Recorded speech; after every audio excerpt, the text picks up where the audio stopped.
तो कैसे हैं सब लोग। हम आ गए हैं अपने स्टोर रूम से बाहर निकल के अपने मॉडरेट रूम में।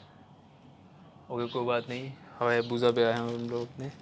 और आज यार वीडियो नहीं डाल रहा हूँ क्योंकि कंटेंट ही नहीं है, क्योंकि पतंगबाजी नहीं हो रही है, बहुत बुरा लगता है। लेकिन आज एक वीडियो है, पतंग को रिपेयर किया है मैंने। एक पुरानी पतंग है, छोटी पतंग मंजूली मेरे घर में पड़ी थी, देख सकते हैं पट्टेदार है। और ये देख सकते हैं उसमें फंगस लग गया है, फूंद लग गई है और इसके ठड्डे पे यहाँ पे कीड़े लग गए थे, तो ये टूट गया है यहाँ से। अभी आपको नहीं पता लगेगा कि बहुत सफाई से मैंने जोड़ा है। तो अगर आपको एक ठड्डा टूटे, आपको पता धागा बंध के दोनों साइड से लग जाता है, ठीक है। लेकिन जब काप टूटती है तो 90% पतंग ख़राब हो जाती है। मतलब काप टूटने पे पतंग को एक्चुअली में फाड़ देना चाहिए, खासकर पौना वगैरह हो, क्योंकि धोखा देने के चांस ज़्यादा रहते हैं।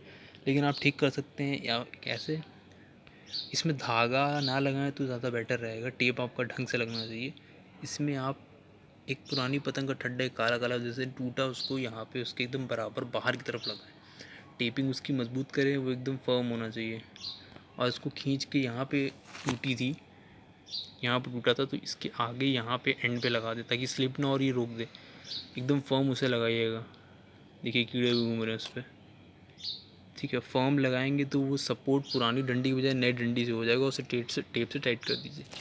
और अगर मैं आपको दिखाऊं, ये देखिए, अब ये पतंग बिल्कुल सस्पेंड हो रही है एक नॉर्मल पतंग की तरह ना। पहले इतने में बेंड हो गई, टूटने के बराबर हो जा रही थी। तो ये हो सकता है कि पतंग हो क्या सकता है कि पतंग बिल्कुल नए के बराबर है। हालांकि इधर घूमने की ज़रूर दिक्कत तो करेगी, क्योंकि वेट की वजह से हो सकता है इधर भी धागा बांधना पड़े या बेंड करना पड़े। लेकिन ये तरीका कारगर है। लेकिन ये अद्धी से पौने पे मैं नहीं कहूँगा कि इसे अपनाया जाए, कि उस पर अगर पतंग धोखा देगी तो आपको नुकसान हो जाएगा मटेरियल का।